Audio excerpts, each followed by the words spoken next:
Sangye Chedang Soki Choknam La Jamchu Bardu Dakni Kyapsuchi Daki Jinbos Gibe Sonam Ki Drola Penche Sangye Druparsho Sangye Chedang Soki Choknam La Jamchu Bardu Dagni Kyapsuchi Dagi Jinzo Gipe Sonam Ki Rola Penchir Sangye Druparsho Sangye Chedang Soki Choknam La Jamchu Bardu Dagni Kyapsuchi Dagi Jinso Gibe Sonam Ki Drola Penchir Sangye Druparsho. The four immeasurables. May all sentient beings have happiness and the causes of happiness. May all sentient beings be free from suffering and the causes of suffering. May all sentient beings be inseparable from the happiness that is free from suffering. May all sentient beings abide in equanimity, free from attachment for friends and hatred for enemies. And then on the next page, or the back of the page, the 7-limb prayer.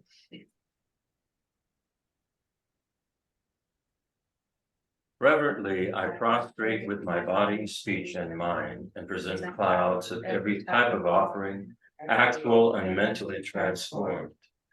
I declare all my negative actions accumulated since beginningless time, and rejoice in the merits of all holy and ordinary beings. Please remain until samsara ends, and turn the wheel of dharma for sentient beings. I dedicate the merit created by myself and others to the great enlightenment. And the mandala offering. Sajipati Justin Vedo Ranri Ranlishi Nidegyen Pati Sangye Jindu Midewaki Drogunanda Chinga Chepashu Idam Guru Radhamandala Kandirgataya. And then we go to the essence of causation mantra, Yedama Hetu. Om Yedama Hetu Prabhava, Hetu Tesham Tathagato Yavada, Tesham Chayo Niroda, Evam Bahimaha Shamanana Soha. And then stanza 5 from the 18th chapter of Nagarjuna's Fundamental Wisdom of the Middle Way. By extinguishing actions and afflictions, there is liberation. Actions and afflictions arise from misconceptions, and misconceptions arise from elaborations. Elaborations will cease through cultivating emptiness. And getting, we corresponded, and he wants us to even recite more things now. And I haven't been able to get this together and ready for everybody, but he wants us to recite every stanza that we're going to be talking about in each class. I have to figure out how to do this, how to get everybody copies of the stanzas that we're doing, or how to do that. But it's not a big deal. We can just paste it into the chat. Yeah. Somebody just say today's stanzas X through Y page. You could do that, right? Yeah. But not everybody's going to have Well, that. that's, look. Exactly. It sounds hard. No, look. Says the college professor, he's fed up. You're like a horse going back to the barn. You're ready to be out of it, right? Exactly. Come on, people. Okay, so today's topic is an interesting one because we're on the nature of existence in chapter 9. And we're continuing to talk about consciousness, but in this particular chapter, Shantideva brings up the topic of God and, what is God? How does God exist? Is God the creator of everything? So it's kind of an interesting topic. But I want to start with a review of what we covered last time, because it's been a while since we had one of these classes, yeah. We began in our previous session talking about the nature of existence and talking about dependent arising, as dependent arising being the manner of existence, or how do they put it? The manner of being that is common to every mode of existence. The manner of being that is common to every mode of existence is dependent arising. And we can see that if we look at all events, objects, entities, phenomena, all phenomena arise in dependence on multiple causes and conditions. There's a number of them. The first is impermanence. If you think of all functioning phenomena, any kind of functioning phenomenon at all relies on impermanence in order to be able to function. It can't be permanent. It can move. It has to have a function, and it has to be able to have some way of like interacting or being part of a subject-object relationship, and so that you can interact with it. That's impermanence there. If things were permanent, they would be unable to move, unable to function, unable to have an interactive back and forth effect. So if you even look at our universe, the whole universe is constantly moving. It's constantly in change. It's constantly coming in. Things are coming in and out of existence all the time. Universes go out of existence. They come back into existence. Everything that functions is impermanent. So that's an important thing to remember. The next one was What channel are we on? we're doing a review. Okay. We're doing a review of last time, so we get ourselves back up to speed on what we're talking about here. Gotcha. So the other thing is phenomena depend on relativity. So, for instance, tall can only exist in relation to short and vice versa. And you can pick any number of things, distance and nearness. They have no meaning unless they are relative. So relativity is another thing that phenomena depend upon. Subject and object, they are codependent. They are mutually dependent. And this is a really, really important point when we get into higher practices in Buddhism. There can be no observation or experience of something unless there's a subject that can observe and experience, and unless there is an object that can be observed and experienced. Otherwise, if there was no consciousnesses to observe or experience, there would be no experience of any objects, and no objects would ever be observed. So so we're talking about subject and object, really. And so we're talking about consciousnesses and objects of consciousnesses, but in other words, that's subject and object. And these are mutually dependent, mutually codependent. And this is a big topic in science, and science is now just now is approaching this. So I'll talk a little bit more about that later. Cause and effect is another one that things depend upon, and cause and effect are also mutually dependent. There cannot be a cause that you cannot have a cause as such if there's no effect. It's not a cause, and you can't have an effect as such if it is not caused by something. So cause and effect are mutually dependent. Does that make sense? Yeah. Okay. And then so because of this sort of ubiquitous nature of dependent arising, it's in everything. All phenomena are said to be empty or lacking any kind of independent self-existence, or as how Buddhism will put it, all phenomena are empty of any kind of independent self-existence. And that's kind of the basic definition of emptiness. All phenomena are empty of independent self-existence. In other words, everything is dependent arising.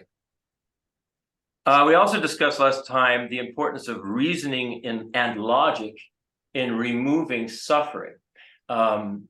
Ignorance, according to Buddhism, is the root cause of suffering. And so in order to remove that root cause, it requires knowledge, it requires wisdom.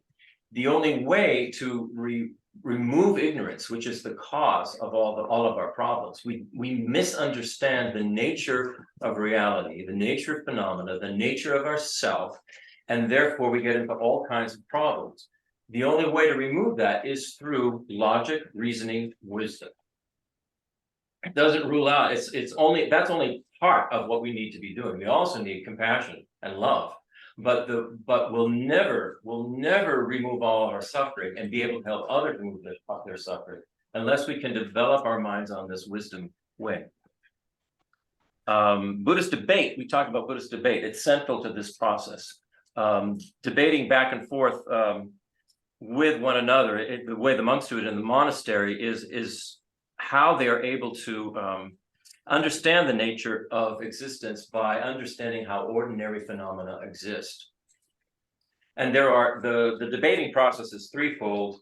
The first is to overcome, the purpose is to overcome misconceptions, to establish the correct view of reality, and to clear away any objections to that view. So it's a very thorough process, which it would be great, actually, if we could get to a point where we can do this kind of debate with one another. It would be so beneficial. It's very complex, and perhaps we'll get into it at some point, because who cares about complexity? Let's just go for it, right?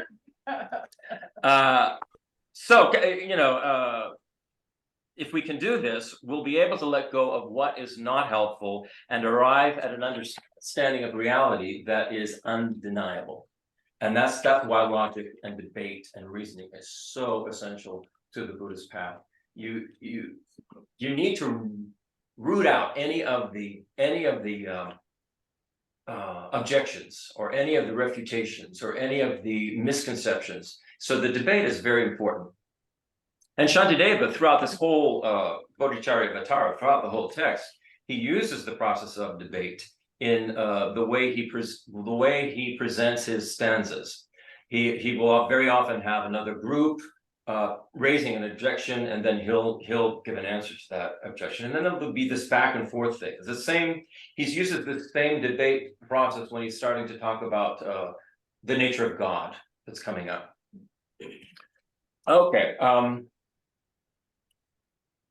Yeah. And then we concluded, we were really getting into the relationship between consciousness and objects of consciousness, or subject and object.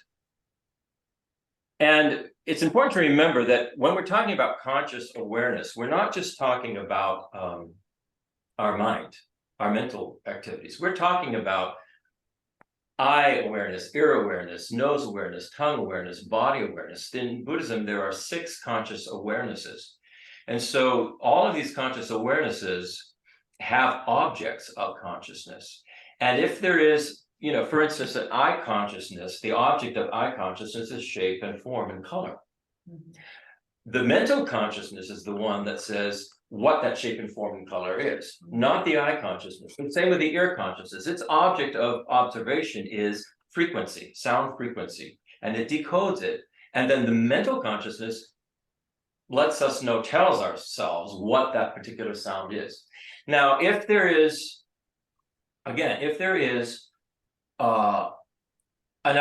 consciousness, if there is no consciousness there will be no object of consciousness. For instance, if there is no eye consciousness, if somebody is blind and the eye consciousness is not there, it's different from the organ. But if there's no eye consciousness, the eye consciousness is connected to the organ.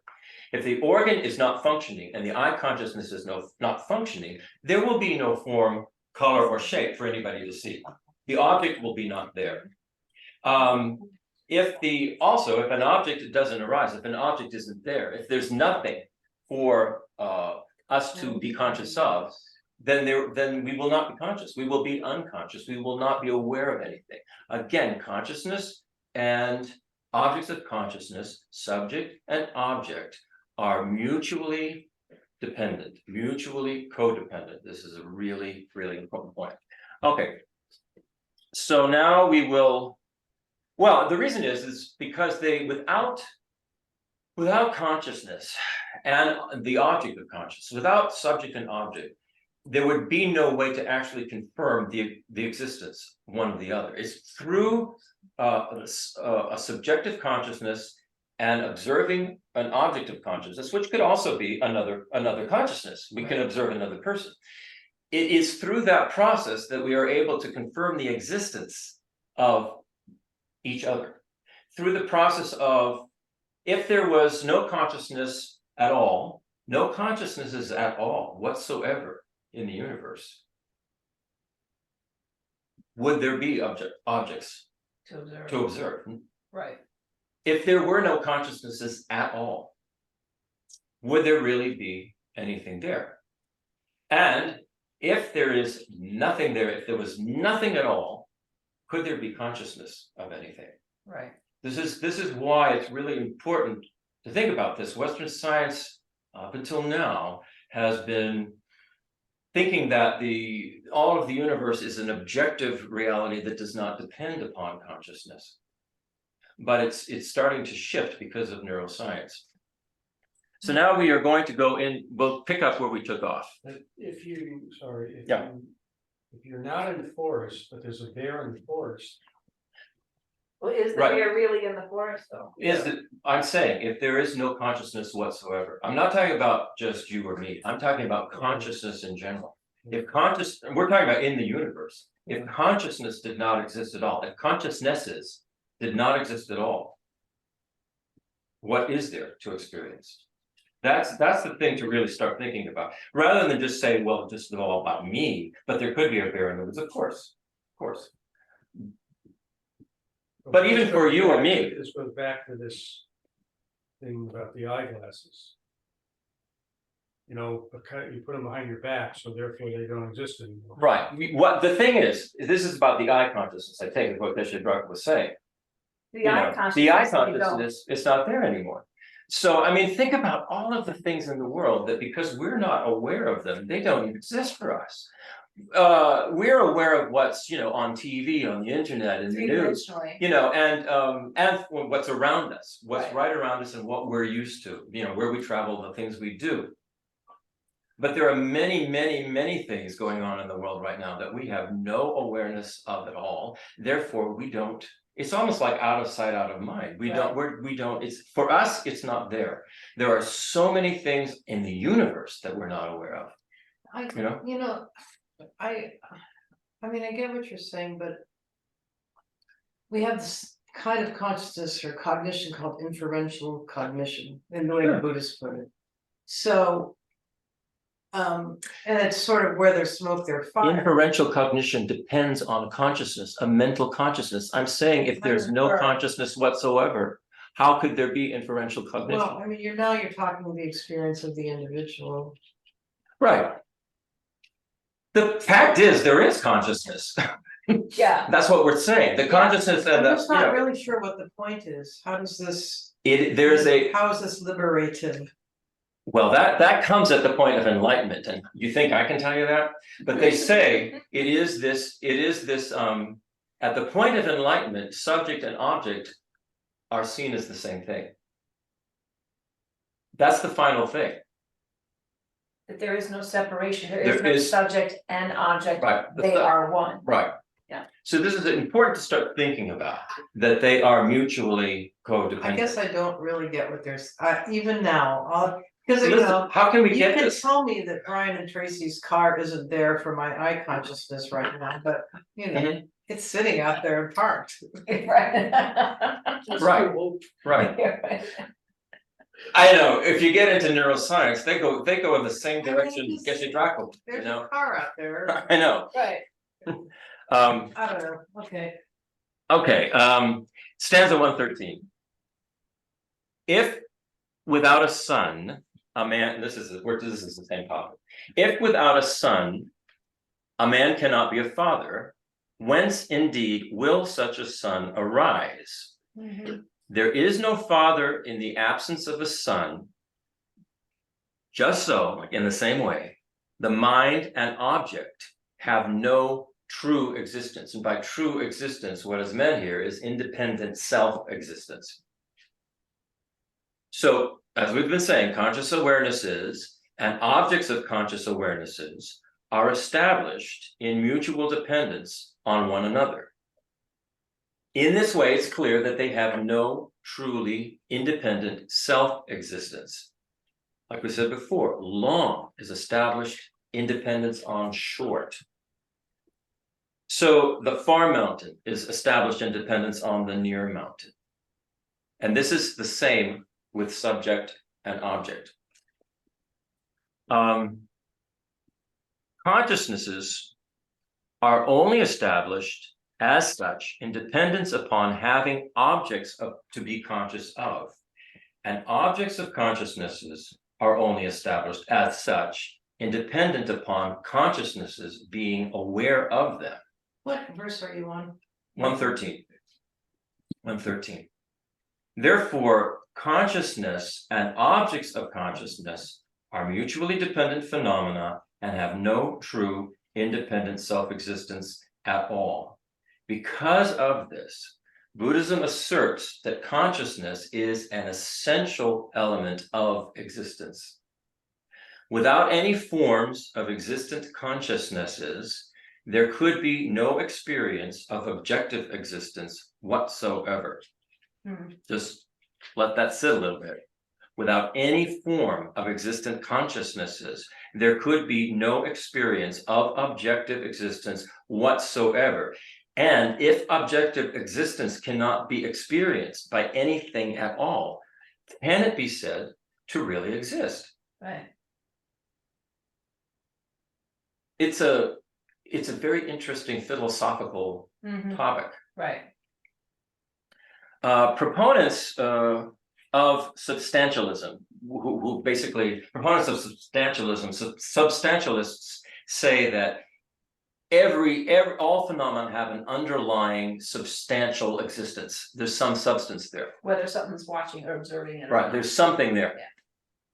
Proponents of substantialism maintain that underlying all phenomena, there exist substantial realities or real substances, whether they be mental or material.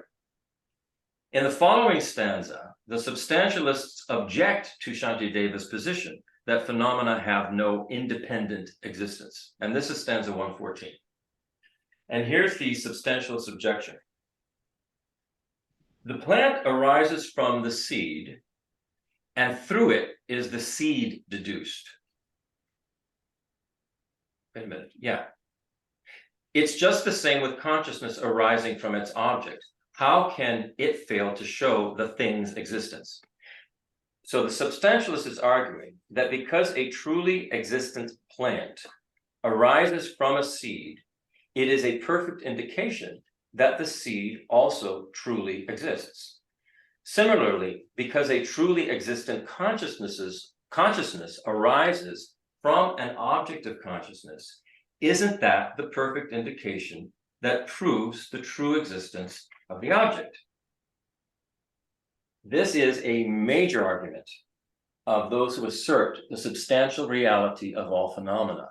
The world about us must truly exist the way it appears. Otherwise, we would not share common experiences of it, which arise in dependence upon that independent, objective world. This is what the substantialists would be saying. This conclusion seems inescapable if one has not deeply explored the role of consciousness in the universe.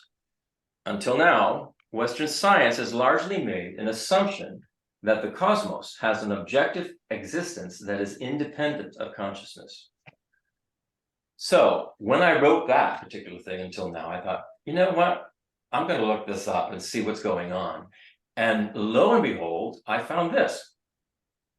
Western science is now rethinking its assumptions regarding the role of consciousness within the complex structure of the cosmos. In a Scientific American article by Dan Falk entitled, "Is Consciousness Part of the Fabric of the Universe?" dated September 25th, 2023. So this is just Not like that long ago. 2.5 months ago. Yeah. He describes how members of the current scientific and philosophical community are gaining renewed interest in ancient philosophical and scientific theories that describe consciousness as being a fundamental aspect of reality. The Buddha, of course, asserted this. Plato also took this idea seriously, and over 400 years ago, Galileo, who is often hailed the father of modern science, recognized that not everything could be explained using precise scientific methods of measurement in mathematics. And he made this statement, which so closely echoes the Chittamatra and Prasangika Madhyamika point of view. Galileo said that such things as colors, tastes, and smells, quote, are no more than mere names, for they reside only in consciousness. Prasangika says, all of these things that we see, taste, color, sound, smell, they're nothing but mere labels, which is another name for saying mere names. And this is what Galileo said. Galileo posited, that these qualities aren't really out there in the world, but exist only in the consciousness of the creatures that perceive them. Galileo wrote, quote, hence, if the living creatures were removed, all of these qualities would be wiped away and annihilated.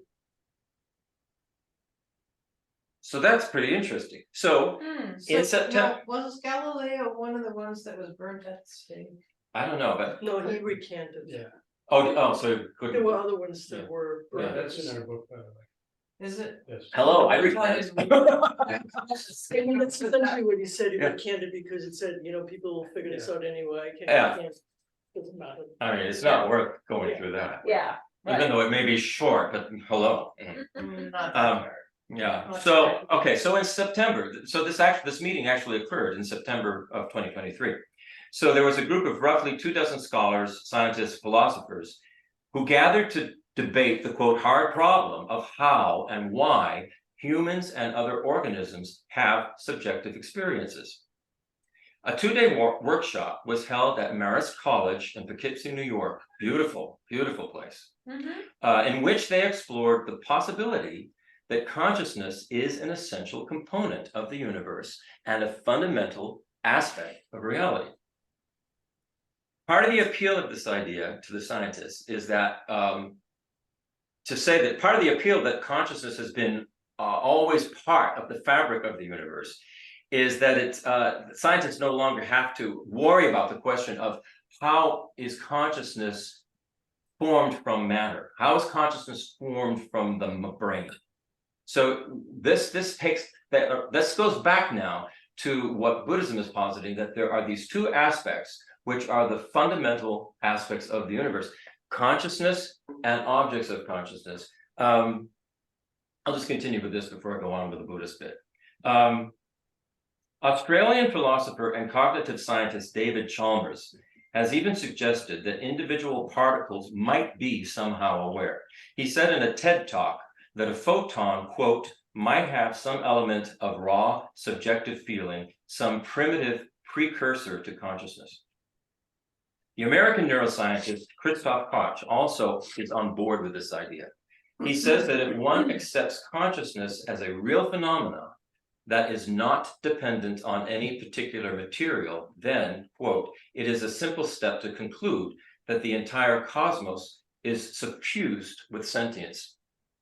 But I want to point out what Christoph Koch said. If one accepts consciousness as a real phenomenon, consciousness, and that consciousness is not dependent on any particular material, then he says, then everything is suffused with consciousness. This is not what Buddhism says. Buddhism says that consciousness and material phenomena are codependent, mutually dependent. It goes back even to the when Buddhism talks about the formation of a universe. It's very similar, actually, to the Big Bang. What they will talk about. They will say that they're at its most primordial level. there is consciousness and a form of the most very subtle form of matter, which is some kind of energy. They coexist, they exist, and they exist in a very, very, very, very tiny, tiny, tiny little energetic thing. And that will then explode. All of these, the consciousnesses explode, the matter explodes, the energy it starts forming things. Buddhism also says within each one of us, we have this primordial, they call it a drop. It's like a drop of energy. It's very, very tiny. They say it's located at the center of our energy, a heart energy center, chakra, located at the center. And that also contains consciousness. But in each one of our cases, it contains our imprints of all of our entire experience of consciousness, very, very subtle imprints. And also it contains this very, very subtle energy, which is the basis of matter. We've talked about this before, you go down to the subatomic level, the photons, the neutrons, the quarks, you go down and down and down, you're getting down to just energy, so this is where this is headed. So now we go back. So in other words, Buddhism is saying that consciousness and objects of consciousness, we might put it that way. You could say consciousness and matter, but it's very, very, very subtle. They are essential components of a universal subject-object relationship.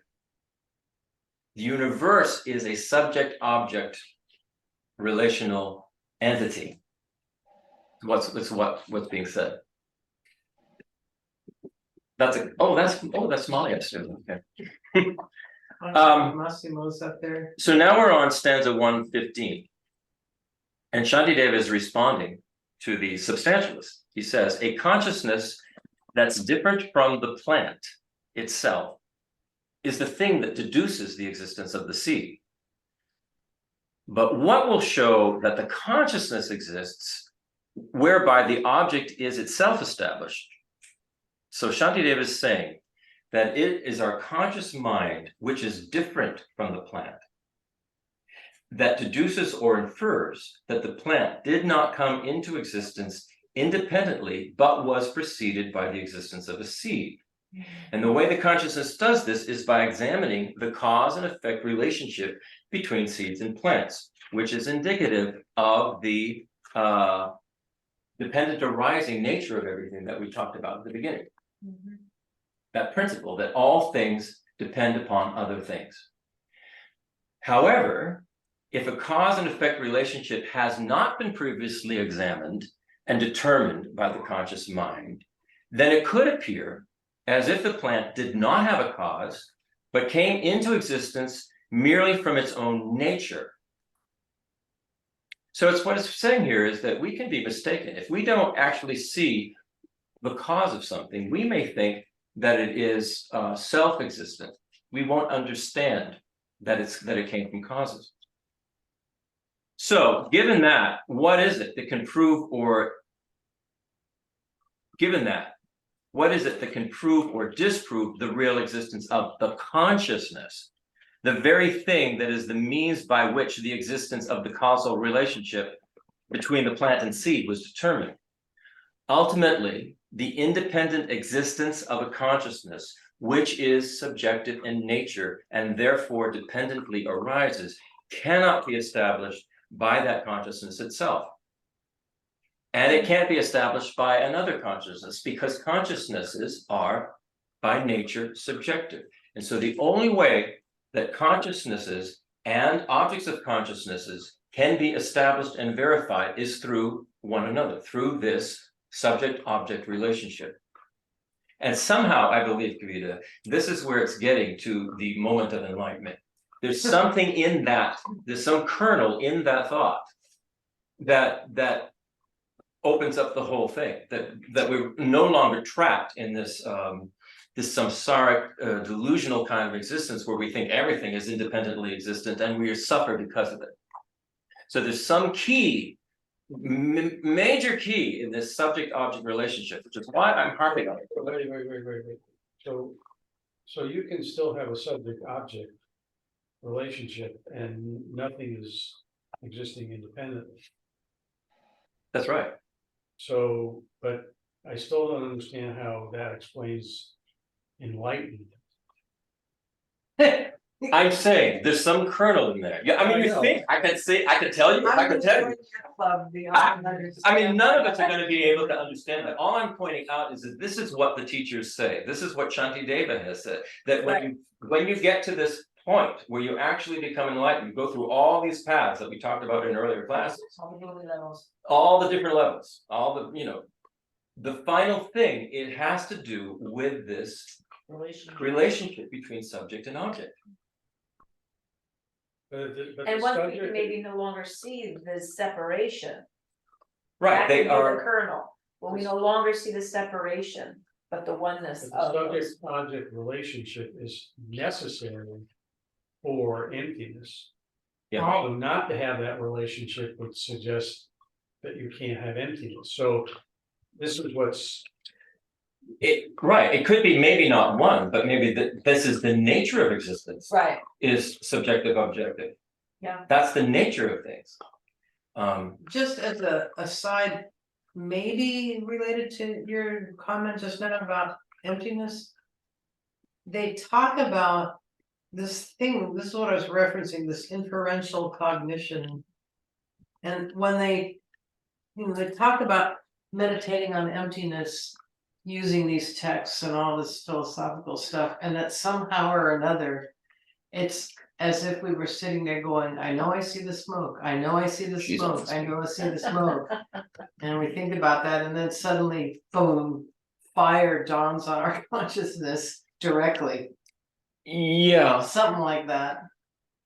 well, no, but How could an they- enlightenment, the point of I don't enlightenment. know, there's some, the track gets jumped somehow by the consciousness. When we're talking about enlightenment, we're talking not about inferential cognition, we're talking about direct perception, direct awareness. Right, Right. but I'm just talking about how, I don't know. Yeah, Nothing. anyway, I mean, this is beyond what we Nothing can, useful. this is beyond what we can figure out at the present time. Yes, I'm it's just beyond pointing it this out moment. that this is an important topic, an important thing to be working on, thinking about. For the time when. Well, I mean. You become enlightened. I mean, because we're on the wisdom chapter, I mean, we have to talk about it, we are thinking about it. Yeah, yeah, And I mean, I know, Brian, you've read other texts, for example, the Heart Sutra, which you are quite familiar with at this point, I mean, it's like saying. This, and somehow all of our reading of it and our memorization of it and our contemplating. Supposedly, as the Mhm. more we conceptually understand it, the closer we get to. The light bulb going Yeah, out. that's why I That's think what they say. that's what you just said, this is why we should be thinking about Does this. anybody here remember the day when they were in grade school, when they figured out multiplication? Like suddenly you went, oh. No, I blocked that out of my mind. I do Okay, remember when I I learned remember what words that meant. experience, when like, oh, that's how it works, and then, yeah, from then on, I yeah. could do multiplication. So question, That's like it, yeah. kind of question / comments. So all of this, is it pointing to like perhaps enlightenment as the correct view? I mean, it goes back to a real fundamental, what the wrong view or the incorrect view, the mistaken view is that there's separation, that all this is separate, all of this is out there. But the true essence, this is what I'm hearing, is that maybe the light bulb, the enlightenment goes off when you really directly experience that there is no separation. And that's I don't know, it's kind of a question. It may be a matter of semantics here. Yeah, But it seems like even the questioning of looking at all this is getting us, for our everyday life experience, because the light bulbs haven't gone off yet, and we're living in this world together. If we can realize that our perception is not it, Mm. that we can kind of take responsibility and try to get out of our thoughts so that if it's dependent arising, like a new world is created in the process, like it's like the birthing of a new, it's like evolution, I guess I would say. Mhm. But it goes back to me of somehow that basic fundamental of correct view. And I don't know if that's, I don't know what your thoughts are on that.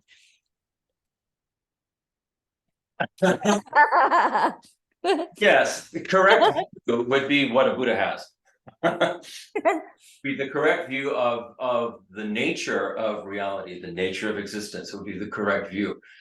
What I can gather now is that somehow this is involving, it's about relationship, not just I'm independent and that other thing is independent. It is, everything is a relationship.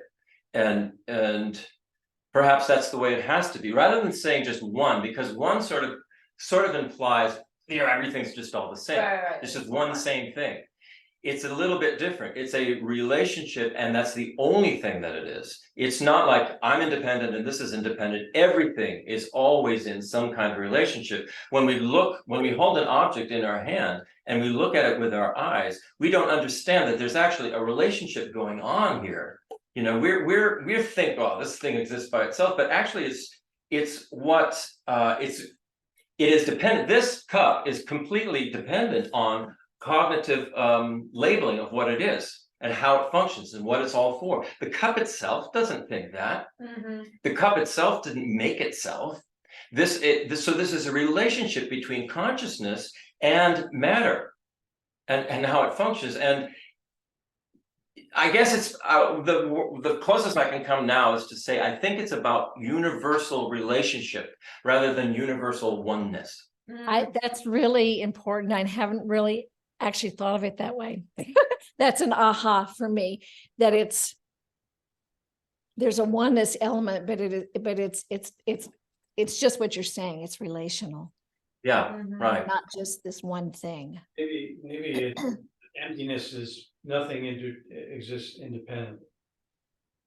So everything exists interdependently, and then enlightenment is actually acting, behaving, understanding that everything you do affects everything else, and you truly live then, or you exist in that mode, rather than saying, oh yeah, well, we know everything's dependent on everything else, but we still behave as if things are separate and not. And maybe enlightenment is just the embracement or the understanding that everything is interdependent. Every action we take and every thought and everything we do impacts everything else. I think you're right on the mark with that. You know, there's a line, I think it's in Three Principal Aspects of the Path. Do you remember the third section on wisdom? It says arising causes and conditions. The part about one who understands has not yet realized the intent of the Buddha. Well, if you don't And they're- what they're- dependent arising and emptiness don't go together, you haven't attained The part I'm wondering about now is that they're saying understanding. What they take a leap, like understanding is not what they're talking about. It's from the mere side of infallible, you know, when it's something arises, you know, I'm not used to citing it out of context, but you know, from the mere sight of something comes the direct knowledge, The understanding the direct. that it's a relationship. And they use Right. in the translation, it's the direct You can knowledge. see why this But is so. it's sort of taking this leap by, yeah, you know, it's you know, as you say, contemplating dependent arising versus emptiness. But once it happens that you see something and into your consciousness leaps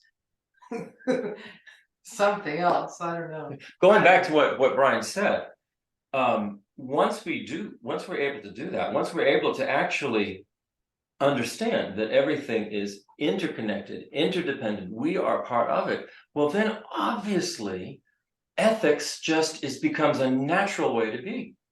there would be no room for unethical behavior because you would recognize that you are part of this and everything you do is affecting this relationship. So of course you don't want to cut the fabric of it, you want to support it, you want to build it up, you want to make it whole. So yeah, I think you'd be like a Buddha eventually, because that's every interaction you had would be, how can I benefit this? Right. How can I make this relationship healthy? You know?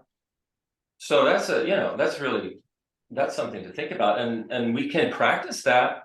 It doesn't always work because our habits are so strong, our gut reactions to things when they come up, the things that are triggers for us are very strong because they're so habitual. But we can practice changing that. Absolutely. Something that, I mean, I think all of us are really thinking about lately, whether consciously it's the way we're thinking about it, but there's this thing happening in the world now where people are wanting to normalize with, some group or another and be one of those, I want to be a liberal, I want to be a Democrat. Oh, I see what want you're to saying. be a conservative, I want to be a Sikh, I want to be a Hindu or a. I want to be a terrorist. Whatever. Anyway, we're really in a weird phase in the world because as much as communication is so instantaneous now, it feels like the fragmentation is equally expanded because of our normals. We're wanting to lam onto whatever I don't know if this is the correct use of normalcy bias, but whatever is our bias that we say is how things are, we latch onto it, and then the next thing you know, we found 87,000 sources that agree with us because there is 87,000 sources of whatever. I mean, I know this is something that you guys address in your book, and yet that is the world we're in, and in some weird way, there's not an actual objective fact out there for most people. I mean, and you point this out. I mean, The world is no longer local. I think that's the main difference. Yeah. And so you have your tribes. I mean, I was saying to Christopher, even like say take the context of the section that you guys where you're addressing the funding of research. Comedian's talking about a book that Brian and Claudia have written. No, like off the top of our heads, I can remember so well living through the 70s and 80s, study after study, funded by cigarette companies, proving that cigarettes don't cause lung cancer. I mean, so everybody who wanted to believe that cigarettes don't cause lung cancer were reading all those studies, and the people who, for some reason or another, they decided that I don't know. I mean, it's just like that now, but times a jillion. Well, again, this is why we all say it stems from the ignorance of not understanding reality and ultimate reality, and we make decisions then based upon that ignorance that lead us to create, negative to this kind of dependent arising and cyclic existence. And because we don't have the right view, we continue with habituations and through many lifetimes to reinforce this behavior. And what we see is just today, through various mechanisms, that behavior is really being strongly reinforced by, social media, and I think we have a lot of people who are, who suffer from, what would I say, suffer from severe self-doubt, are unsure about their own existence, their own reason for existence, their own future, their own success, and that they latch on to people they see who can lead them to what they think is a successful existence, and they become very attached to those people. Once they become very attached, it's hard to see anything except that particular path or that particular existence. Mm-hmm. This whole discussion, I would say samsara really has never been any different. It's just levels of intensity. I mean, right now, I would say we're in a very intense time.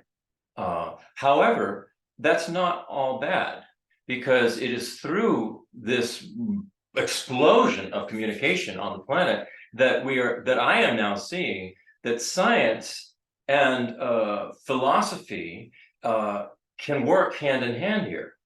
The science is now reaching to areas, what I just quoted from Scientific American, this view of consciousness being an essential part of the fabric of the universe. This is coming out in a big way if it's getting out on the internet, you know? So that's not necessarily bad, but we're seeing everything getting, you know, pushed.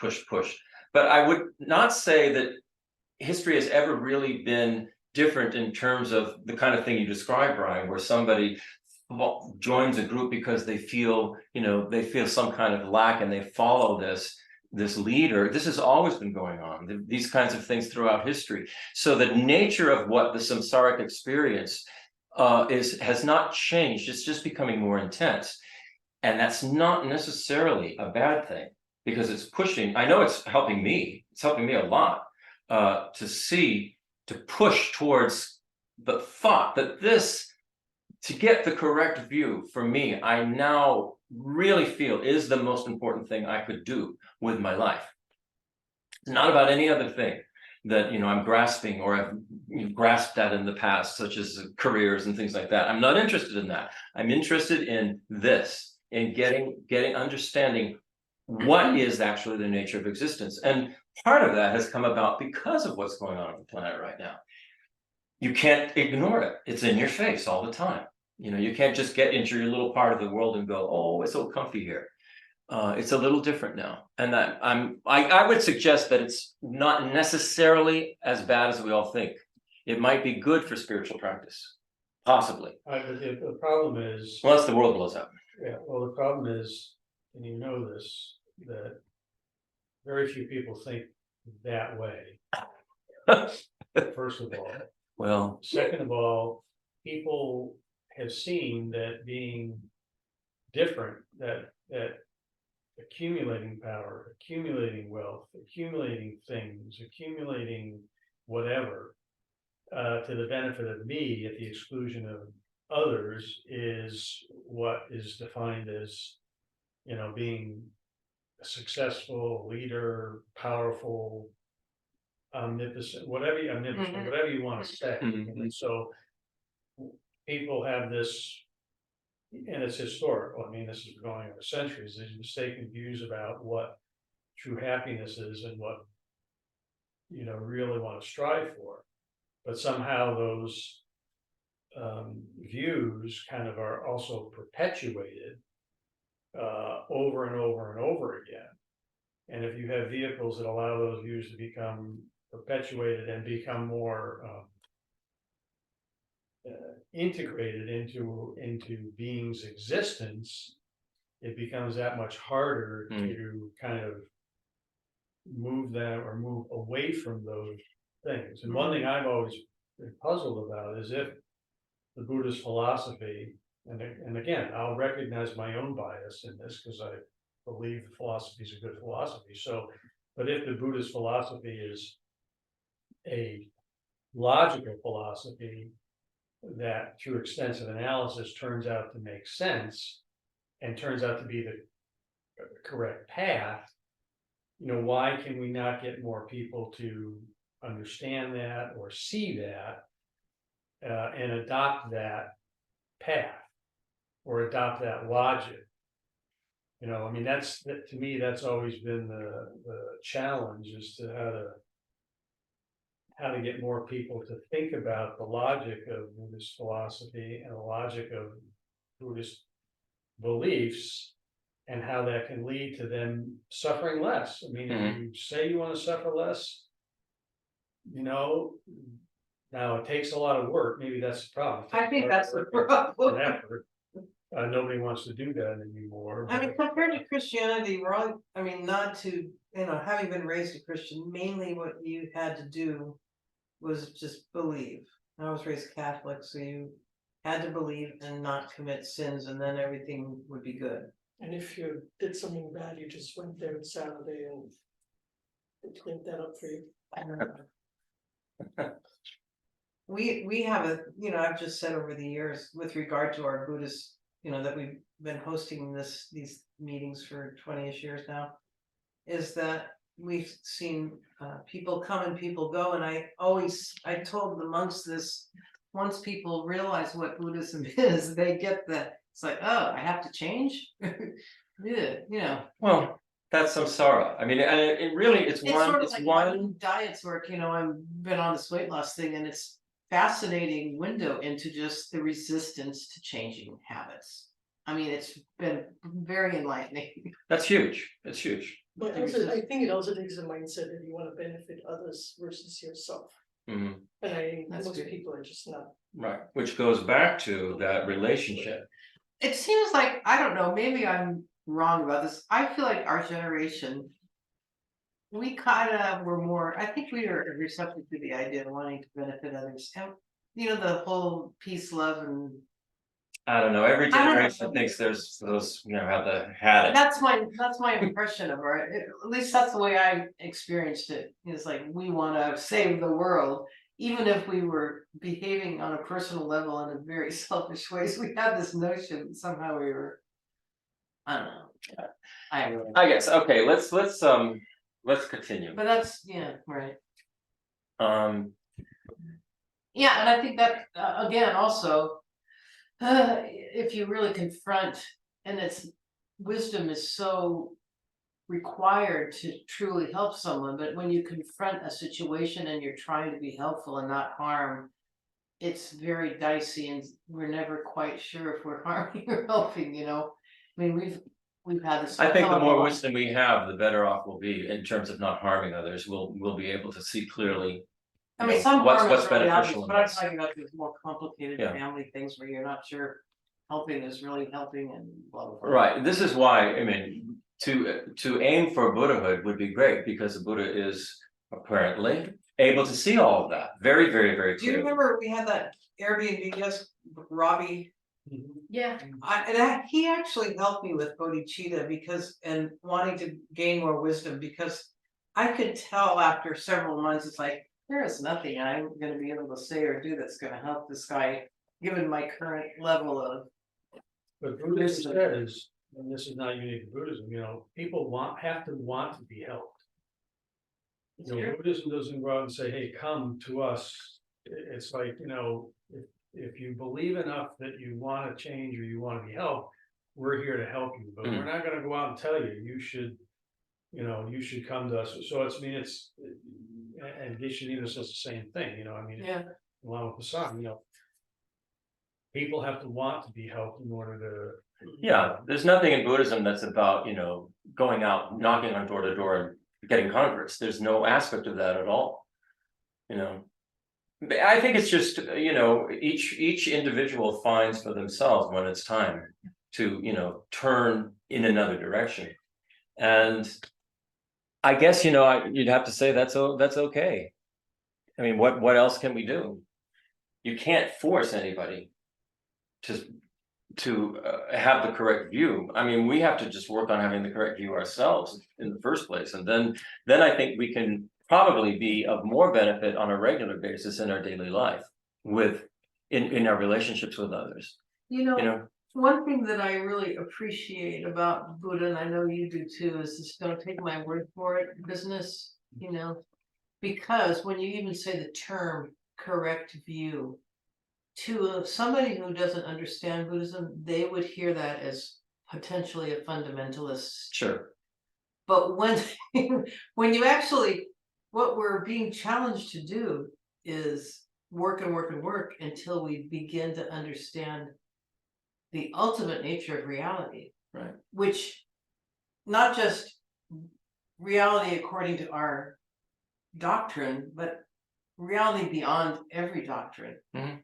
The big reality, the reality of how things exist is, but it's interesting because if you just throw out the correct view business, Mhm.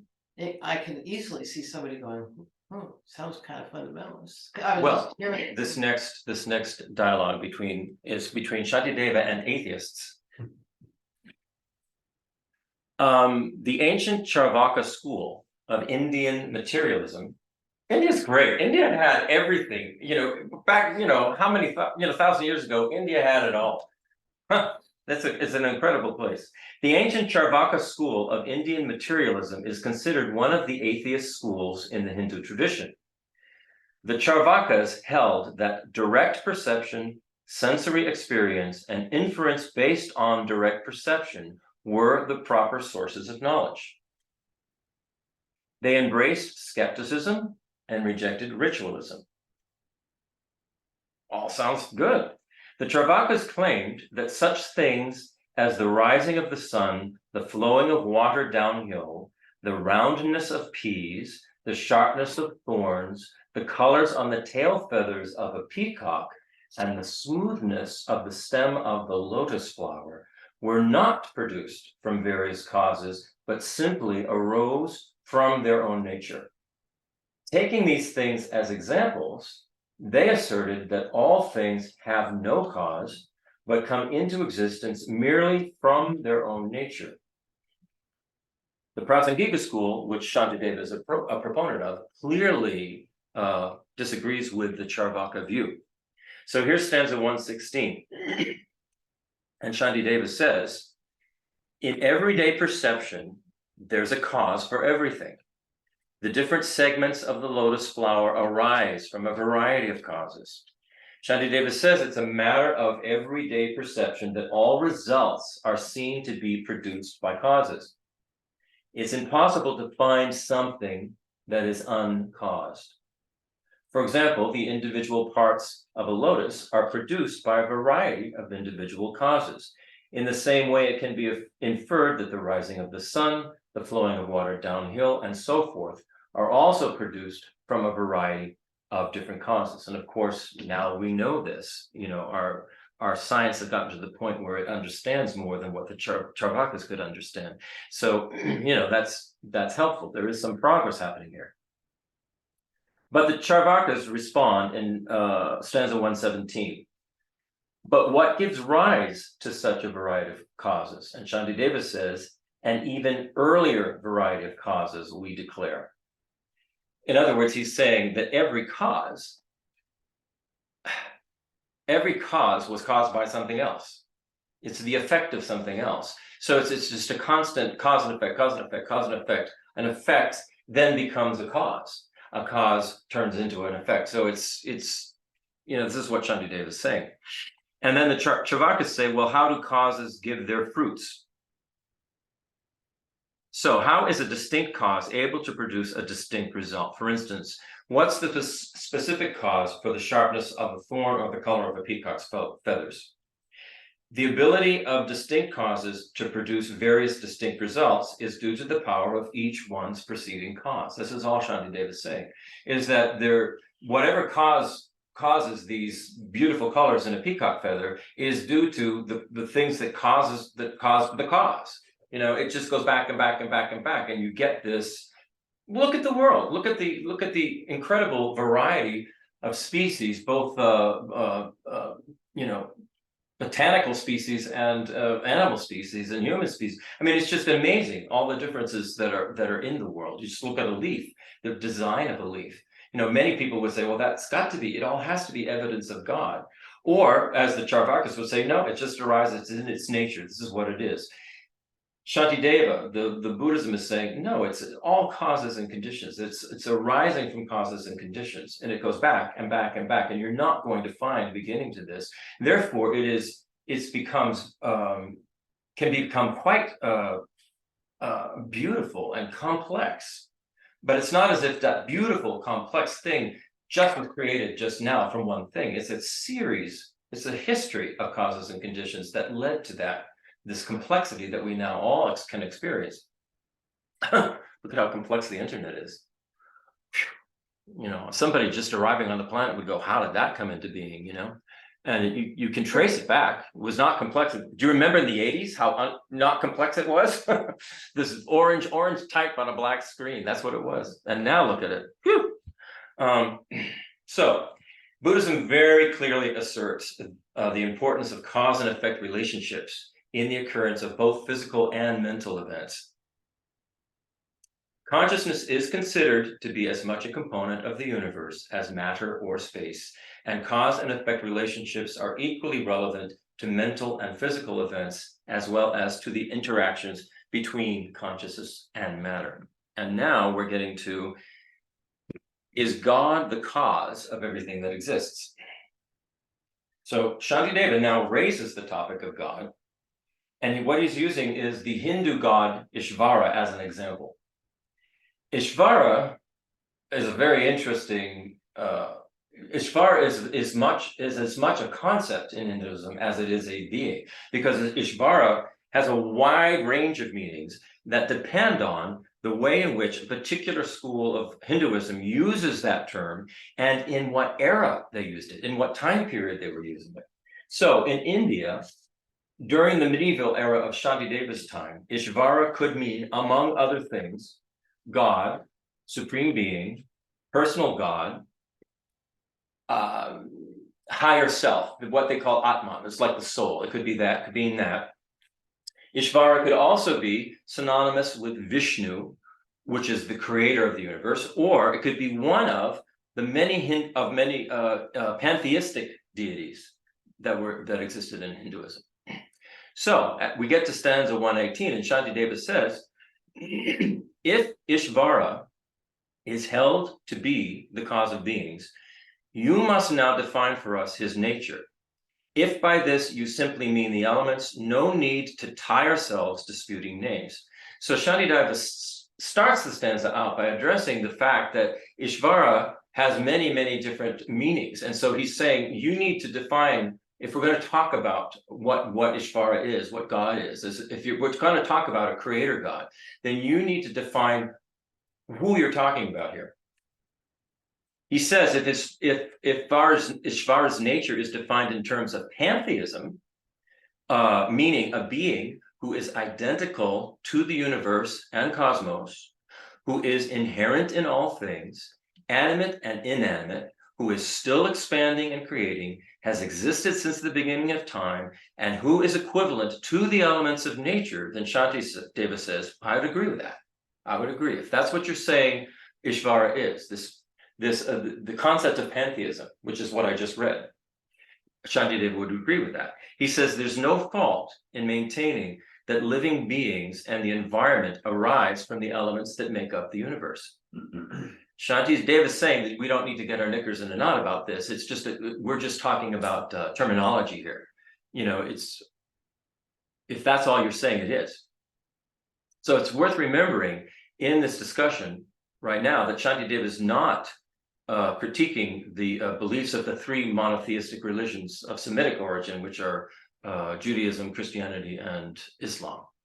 Some of his arguments can be applied to those, but not this, not this particular one. So in the next stanza, Shantideva then adds theism to the debate, and theism is in sharp contrast to the pantheism that we were talking about in the previous stanza, which equates God with everything that exists.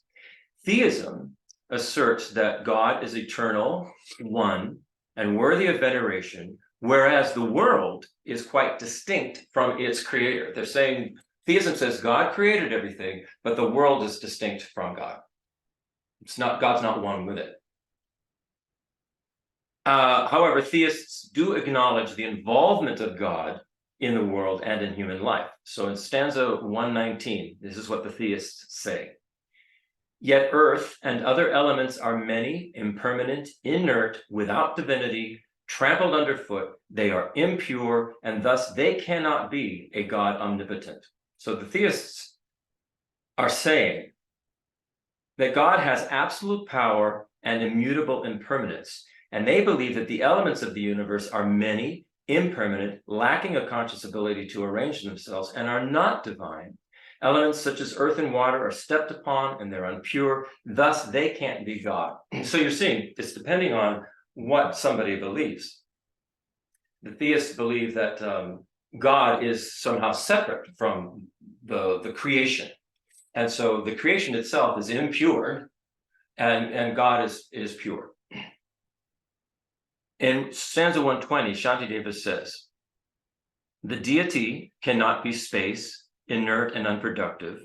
He cannot be the self. For this we have already refuted. We talked about the selflessness of persons and phenomena and all of this already.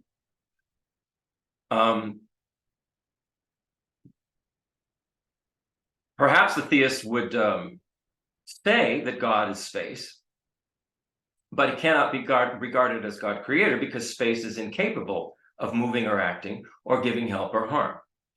It is unable to produce anything. Space is devoid of any kind of action, and so it's not God. A permanent self or soul is not God, for the valid existence of a permanent, unchangeable self has already been shown to be erroneous in our previous discussions. So the theists argue that God is inconceivable by ordinary people. You can't even conceive of God. And Shantideva says, well, that's no help at all. If God is utterly incomprehensible and inconceivable, how could you say that it's God the creator? How could you even say that? Then in stanza 121, Shantideva says, what is it that God wishes to create?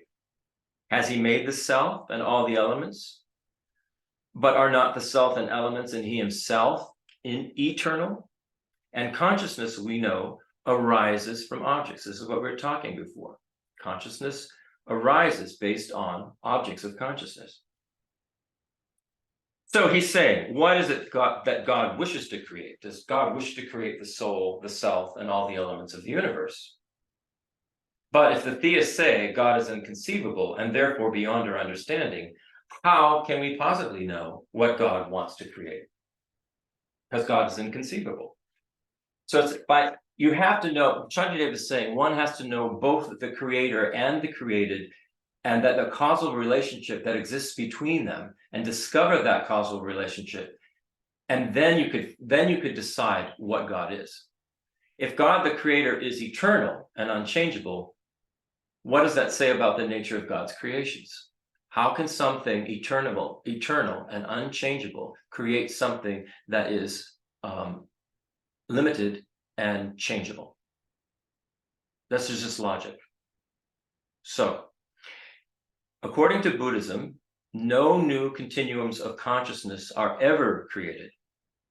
No new continuums of consciousness are ever created. I remember I asked Geshe Drakpa about this, and he said, yeah, every consciousness, there are no new ones being created either. And I thought, this is crazy. So you're saying every consciousness that exists has existed since beginningless time, and there are no new ones being created.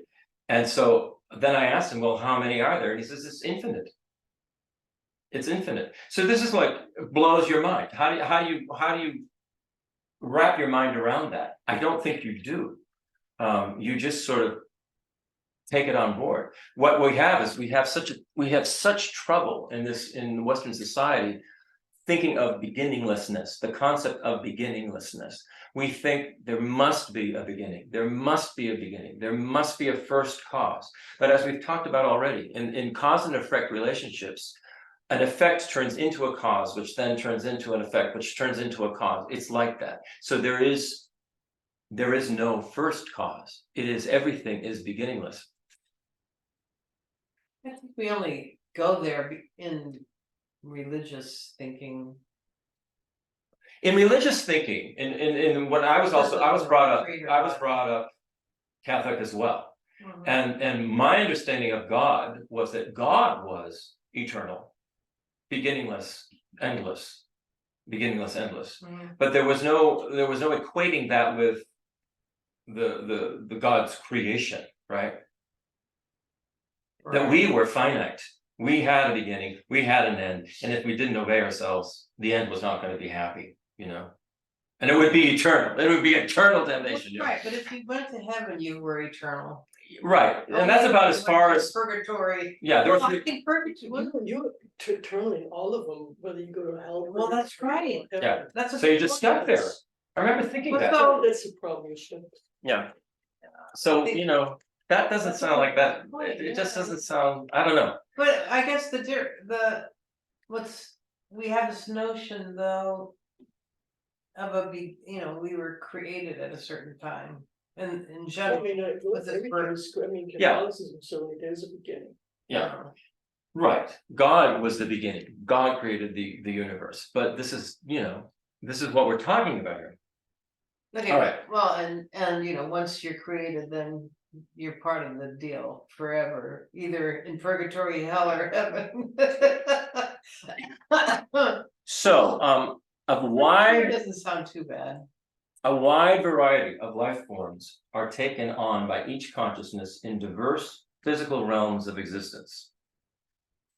A sentient being may even dwell in formless realms which are unaffected by the cycles of cosmic origination and destruction. Moreover, while one cosmos is undergoing total destruction, making it unfit for any type of life in bodily form, others are being born, while still others are abiding in an habitable state. Buddhist cosmology asserts the existence of countless worlds inhabited by countless sentient beings, including humans, animals, and a myriad of every other type of life form. So if we're going to start talking about extraterrestrials, Buddhism is saying, fine, no problem. Why not? The universe is a very big place, and it's infinite in origin and infinite in its expansion, and the cycles that it goes through. So why not? Of course, why not? This is definitely not out of the realm. All types of life forms, Buddhism will, What did the Catholic posit. Church? I remember not, in recent years, they came out with a thing like, if there's life on other planets, it comes under. Oh yeah, I mean, Our the Vatican same- talked about this. I think it was in the early 2000s. There's a Vatican astronomer who works with the Pope, and basically they had no problem. They said, yeah, alien life form could exist because God would have created all of that. Right, and so they're subject to the They're same. they're God's. God created that. Redemptive process in Mhm. here. Yeah. So that's how the Vatican looked at it. So stanza 122. Shantideva says, pain and pleasure have from all time sprung from karma, sprung from cause and effect. So tell us, what has Ishvara's divinity produced? And if there's no beginning in the cause, how can there be beginnings in its fruits? If there's no beginning in the cause of God, there's no beginning in God, how can there be beginnings in the fruits of God? Pain and pleasure, joy and sorrow, all occur as a result of actions that are committed with wholesome or unwholesome states of mind. According to Buddhism, the production, transformation, and destruction of all natural phenomena can be understood without resorting to the hypothesis of a creator God. And concerning this point, Alan Wallace, who is the translator and is adding footnotes to His Holiness's commentary on this text, Alan Wallace said, and then this is quote, in his paper entitled Science and Religion, Albert Einstein declares, quote, the main source of the present day conflicts between the spheres of religion and science lies in this concept of a personal God. Buddhism denies the existence of a creator God, since it attributes the creation of the world to natural events rather than to a source beyond nature. It is essential to keep in mind, however, that by, quote, natural events, Buddhism includes many phenomena, including consciousness, which Western science normally has excluded from the natural world. If one believes, this is still Alan Wallace, if one believes that God is a permanent, unchangeable, eternal cause having no beginning, how could there be a beginning to the effects of that cause? Again, Alan Wallace writes, the notion that the universe and all the sentient beings who dwell in it have no ultimate beginning is often hard to grasp by the Western mind. Although the distortions and obscurations of an individual stream of consciousness have no beginning, they are irrevocably dispelled upon full awakening to enlightenment. The conscious continuum of a Buddha then continues on to an endless future, and the limitless activities of a Buddha focus entirely on leading others to spiritual awakening. Western thinkers are often accustomed to thinking in terms of ultimate beginnings, and both in the spheres of religion and science, they are admonished not to ask what happened prior to such beginnings. Buddhism denies any beginning to time, and it refutes the existence of a creator existing outside of time on the grounds that there is no verifying cognition of either of those things. So now we go back to, we're almost there. We go back to stanza 123, and Shantideva is saying, why are creatures not created constantly? For Ishvara, God, relies on nothing but himself. And if there's nothing that he has not made, what remains on which he might depend? So since God is believed to be immutable, unchangeable, not capable or susceptible to change, whatever God produces should be produced always without change. Why then are all the effects of God not created simultaneously at all times? If there is nothing that is not produced by God, God could not be influenced by any other conditions that might arise. God would be responsible for everything that occurs. But even if God did in fact depend on various cooperative conditions, why aren't these conditions entirely present all the time? If it is true that there is nothing that God has not made, it is impossible to claim that what God creates depends also on some cause other than himself.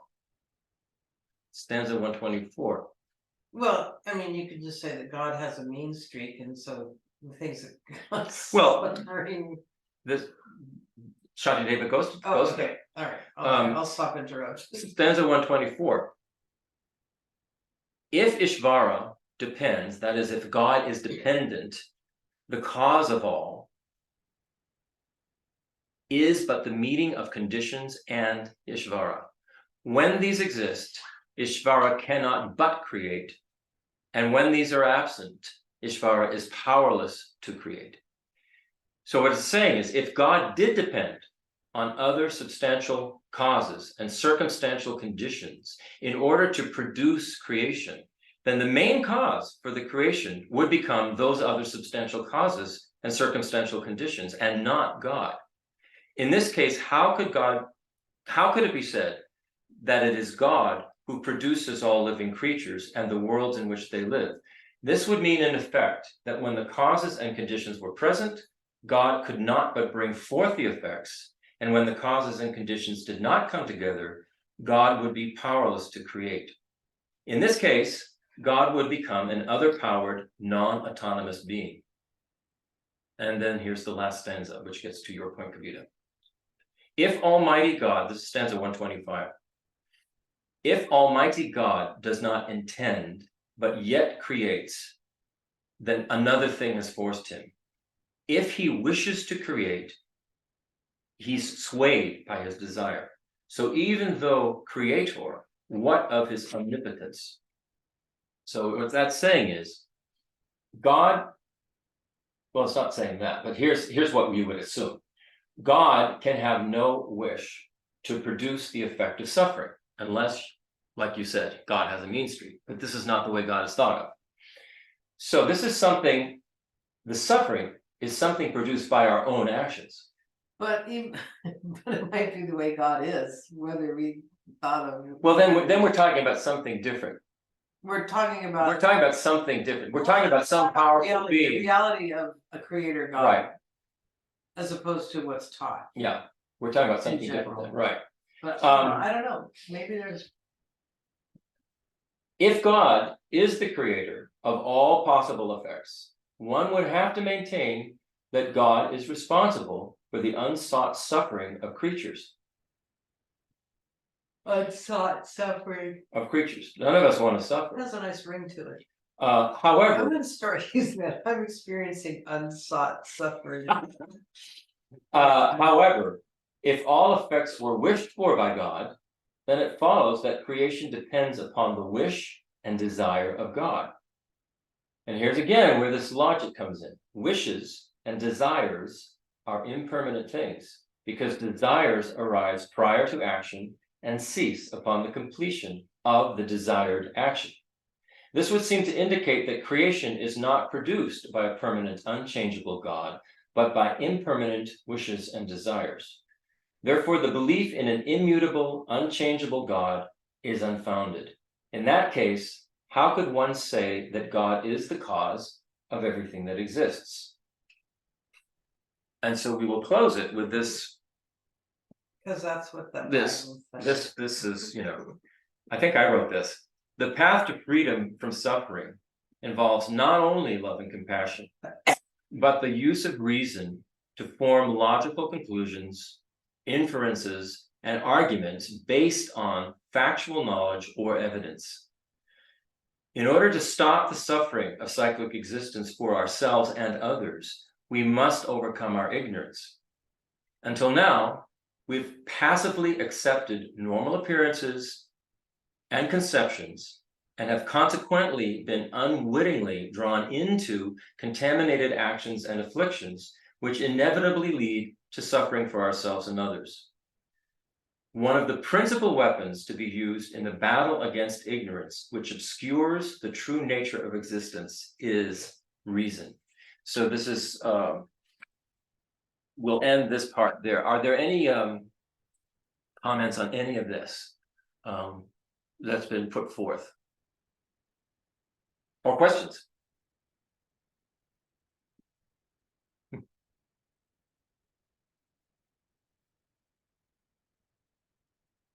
Would you say what you covered today was just informally stated as poking around other possibilities of how things might exist, that Shantideva is basically refuting? Yeah, I mean, So he's obviously, poking around at other popular. obviously in the ideas 8th century at Shantideva's time, there Yeah. were multiple gods and everybody was believing Okay, so them. that was the main thing that was covered today was Yeah. Shantideva was poking around and Right. refuting popular beliefs. of Right, his and day. I would say today, now, in the 21st century, the situation has not changed. Even though we don't use multiple names for God, there are multiple versions of what different sects and religions and beliefs think that God is. Everybody has a particular view. Let's look at what we were talking about with Catholics earlier, well, there are 3 places you can go: heaven, purgatory, and hell, and they're all eternal. And once you get there, you can never get out, and you just keep going around and around. Not every religion posits that, but believes in God. There are many different versions. We have all different kinds of religions in the world today that talk about God. So the situation is not really that different now than it was during Shantideva's time. And so this debate is for us to think about for ourselves, and this is why the logic aspect is so important. The way Shantideva uses logic in these, in the way the different, like the theists and the Charvakas and the substantialists and the pantheists all present their view. I mean, we have pantheism today, really. I mean, a lot of people will say, God is in everything. God exists in everything. And like Shantideva, if what they're saying is God is equal, is the same thing as the universe and all of its elements and everything that exists, well, then we're just talking terms here, because how would you disagree with that? You couldn't say, yeah, everything is caused by everything else.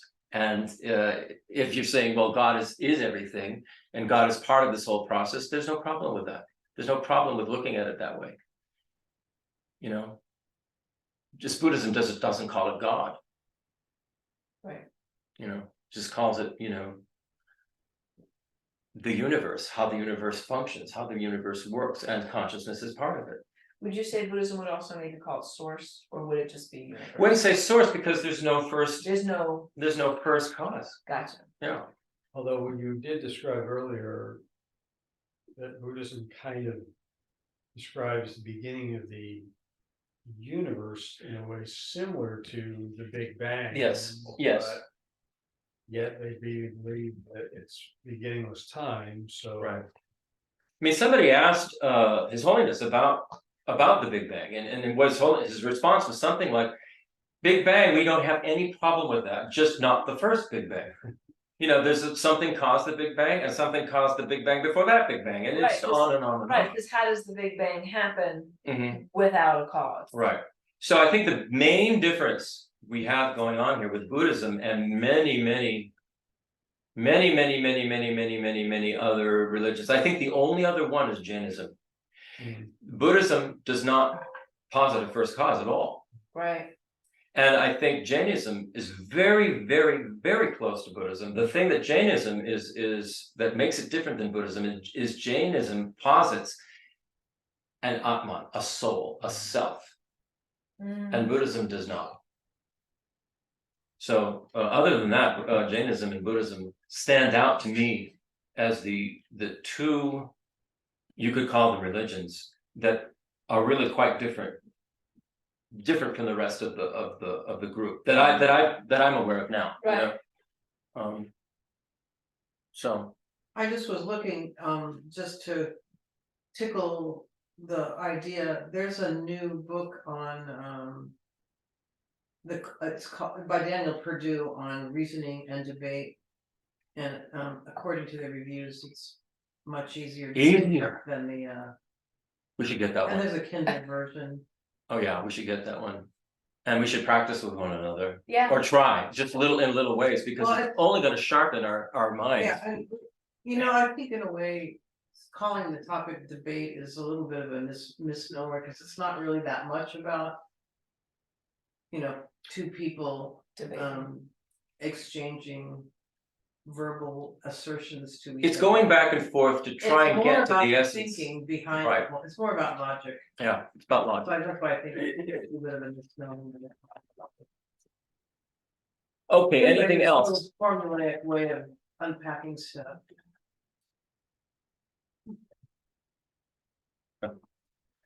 Okay, so shall we say our closing prayers then? Or are there any comments? I think minds are blown a little bit and like, huh? Like, oh, okay. I know mine is.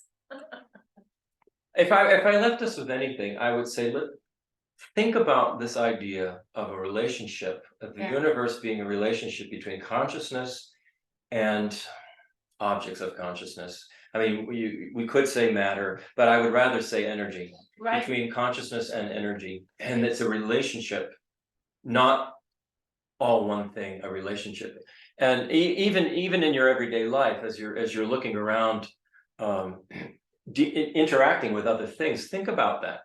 Think about the fact that, you know, when you pick up anything, Yeah.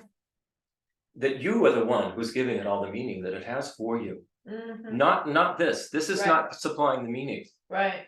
But without this here, our consciousness would not arise to give it meaning and to think about it and to give it a function and to Right. create things.